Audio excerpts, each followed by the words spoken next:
The Constitution established a separation of powers in Washington, but many argue the White House is ignoring the founding document by issuing regulations without Congress's approval. The House took action to fight back against the executive branch, and One America's Emily Miller has the story. Republicans in Congress are frustrated. The Obama administration uses regulations and executive actions to push through its liberal agenda. But now Congress is pushing back at the White House. In his second term, President Obama has seized power from Capitol Hill and given it to the unelected bureaucrats under his control. And as a lame duck now, it's getting worse. The president has both extended his powers beyond the intent of Congress and in some cases even beyond what he said he had authority to do, creating a whole group of new regulations in the last days of his administration in order to get things through that, in fact, are beyond the scope of Congress. The House Judiciary Committee finalized a bill on Wednesday that would stop bureaucrats by not allowing them to interpret laws, which is the role of the courts.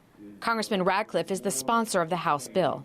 We'll pick any federal agency, the Environmental Protection Agency, the IRS, it goes on and on. What you have are bureaucrats taking words in laws that Congress has written and interpreting them in a way that fits a political agenda. Republicans say the White House is dictating its own laws via the federal agencies. We're all burdened by regulations in our everyday life, whether it's our small businesses, what we do at home, the types of light bulbs that we can buy, all of those things that are being dictated by bureaucrats that the people didn't elect and that aren't answerable to the people. Senate Republicans have introduced a matching bill.